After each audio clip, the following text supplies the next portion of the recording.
ধানের ক্ষেত্রে ৩৬ টাকা, তাই না? জি স্যার। আর বড় ধানে, আর চালের ব্যাপারে ৪৯ টাকা আমরা ধার্য করেছি।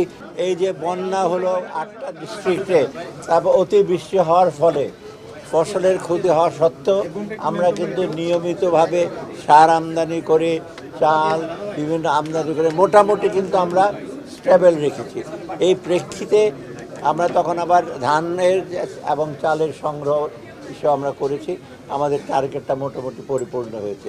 এইবার আমরা ধানের ক্ষেত্রে ৩৬ টাকা, তাই না? জি স্যার। আর বড় ধানে, আর চালের ব্যাপারে ৪৯ টাকা আমরা ধার্য করেছি।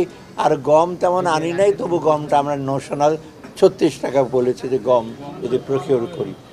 আর আমাদের প্রকিউরমেন্টটা কিন্তু মোটামুটি আমরা লক্ষ্যমাত্রা আমরা ইসে করেছি, মানে অ্যাচিভ করেছি। এর মধ্যে এখন লক্ষ্যমাত্রা কত আছে বলেন? এবার স্যার ধানের আছে ৩.৫ লাখ মেট্রিক টন, আর চালের আছে ১৪ লক্ষ মেট্রিক টন। আর গমের জন্য কোনো লক্ষ্যমাত্রা নাই, যেটুকু পাওয়া যায় এটুকু। মোটামুটি এটাতে আমরা লক্ষ্যমাত্রা, হ্যাঁ সময়টা হলো ২৫ তারিখ, ২৪ এপ্রিল আগস্ট পর্যন্ত চলবে। এটা আগস্ট পর্যন্ত চলবে, ৩১ আগস্ট পর্যন্ত চলবে।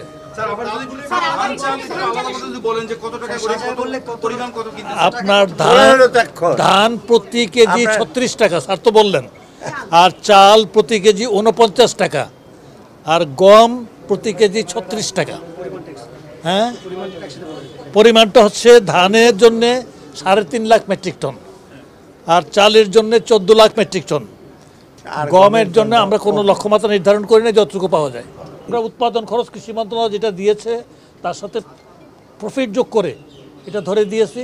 আমরা আশা করছি এটা পর্যাপ্ত হবে ইনশাল্লাহ। আপনারা যখন শুরু হয়, হাওরে অলরেডি অল্প অল্প পরিমাণ শুরু হয়েছে, পয়লা বৈশাখ থেকে পুরোপুরি শুরু হবে। আমাদের মাননীয় কৃষি উপদেষ্টা ওখানে যাবেন, আনুষ্ঠানিকভাবে আগামীকাল উদ্বোধন করবেন এবং আমরা ২৪ তারিখ থেকে আমরা সংগ্রহ অভিযানটা শুরু করব।